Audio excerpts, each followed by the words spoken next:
feminist author. I've written 4 books, and I'm a professor of literature, African literature, at the University of the Witwatersrand in Johannesburg. I have called myself a feminist since I was 15. So I've called myself a feminist for 30 years, but I feel like I've always been a feminist. And so when I went to school, and suddenly there were strange things like, this is a girl's job, this is a boy's job, that charge. Or when some teachers started saying, no, you can't do that because you're a girl, and you can't do that, so only boys are allowed to do that. That was strange, right? Because it wasn't stuff that it wasn't how we were raised. It definitely shapes the kind of writer I am, what I write about, what I teach about, how I teach what I teach. But also, of course, what I support, what I lend my voice to, who I'm in solidarity with, the choices I make in my private life, some of the aesthetic choices I make, what I'm, and it certainly shapes my, it shapes my relationships as a person in the world, but it shapes my relationships to myself as well. I'm not the kind of feminist that thinks that gender is the only thing. I think that gender always works with other systems of power. What does it look like? So it's all well and good. It's intersectional. It's about breaking down patriarchy. What does it look like? It looks like a range of things. It means that I'm interested in seeing more women living in leadership. It means that I recognize that patriarchy oppresses men too, because it locks us to prison, right? It says this is what a man is, and this is what a woman is, and it locks us into these prisons.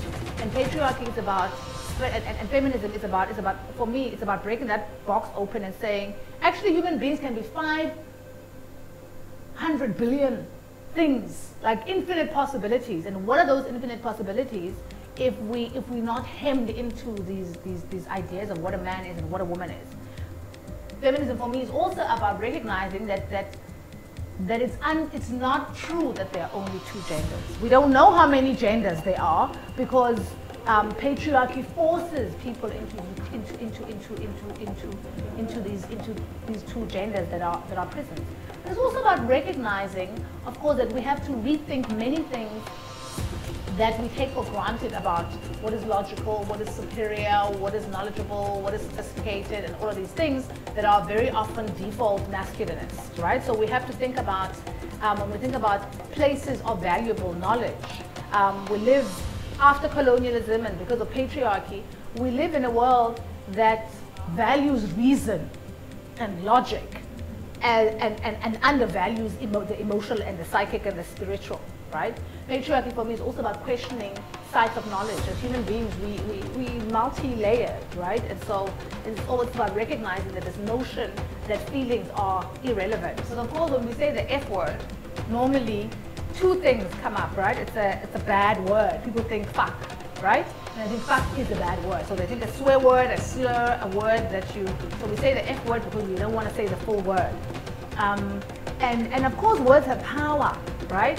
And saying you can't say certain words is also a performance of certain kind of power. So I knew that the F word, I thought it was very clever. I thought it was very clever because it's the 5th anniversary, so there's lots of F stuff happening, right? So the stuff about this 5th, it's the feminist word, obviously because of the sign, the woman's sign in this.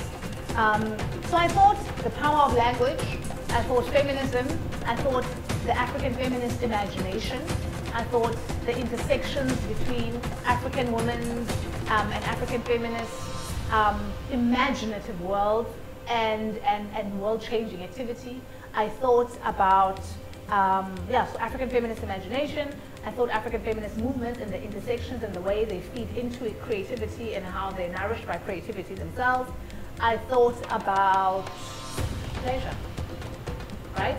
I mean, it's a book, and it's an art and book festival, right? So it's the form that these ideas and these world-changing ideas come to us matters, right?